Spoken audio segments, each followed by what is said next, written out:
Hi, and thanks for joining us for this semester's final edition of TCU News Now. I'm Madison Pelletier. And I'm Ashley Iovine. A proposed state bill could allow concealed handgun license holders to carry guns on college campuses. Even if it passes, the university can decide whether or not to allow handguns. Don Mills hosted a town hall meeting in the Blue Auditorium for students and faculty to voice their opinions. Former TCU offensive lineman Marcus Cannon was diagnosed with non-Hodgkin lymphoma. The treatable form of cancer was discovered during the NFL draft physical.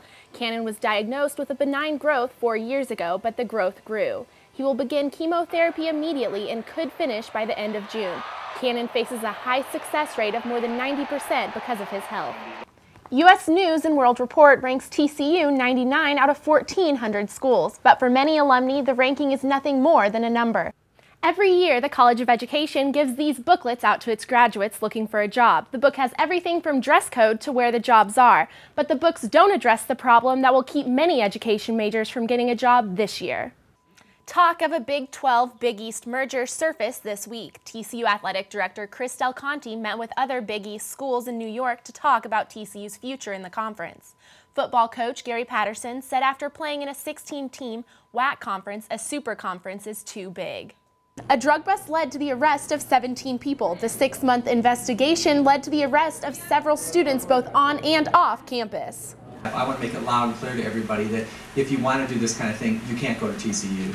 Officers focused the bust at Tomlinson Hall and off-campus locations, including individual homes and an apartment complex. Fort Worth police arrested 17 people accused of dealing drugs. David Yendry faces the most counts, 6 instances of delivery of marijuana. 21-year-old Peter Signavong faces a $28,000 bond for delivering controlled substances. We were targeting dealers. We were not targeting the average student. We were targeting individuals that were actively selling and making money for doing this. The rest of the students face anywhere from 1 to 4 counts of dealing and delivering drugs, including marijuana, ecstasy, and prescription drugs to undercover officers. TCU administrators said this type of conduct will not be tolerated by students. I think this is a very clear message to everyone in this community that we're not going to tolerate it and that we're out in front of this before something terrible happens. And that's why I sent the message to all the students, faculty, and staff. The students were kicked out of school and are not allowed to attend classes. Police say more arrests could come.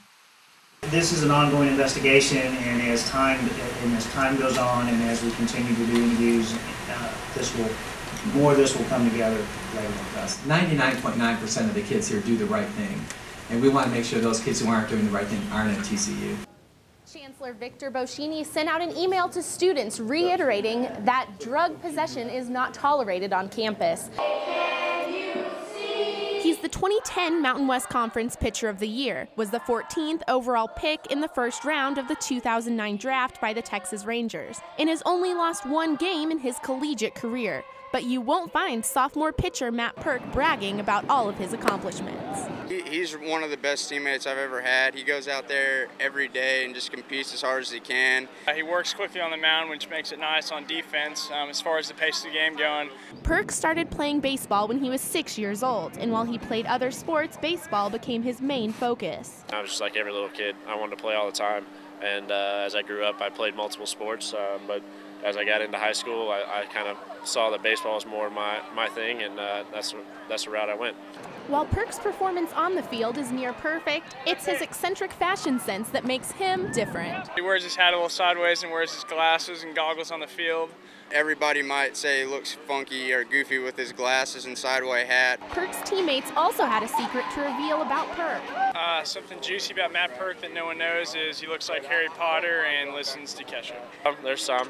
It's been there. She's got a nice beat, and that's really what you look for when you're trying to get yourself in the zone.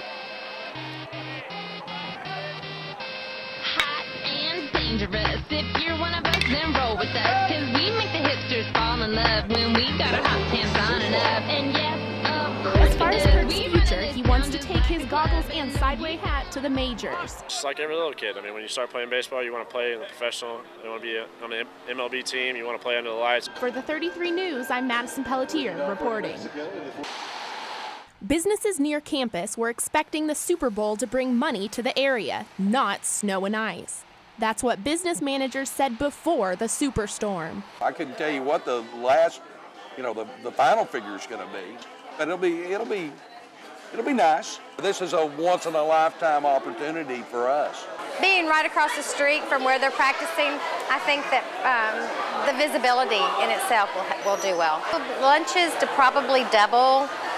Dinner time, probably up about 25%. The North Texas Super Bowl was expected to bring in the highest profit in the past 5 years of any Super Bowl. In what business owners expected to be one of the busiest weeks because of Super Bowl sales turned out to be one of the slowest because of the snow and ice that kept Steelers fans from making it out here to TCU. It was a normal week.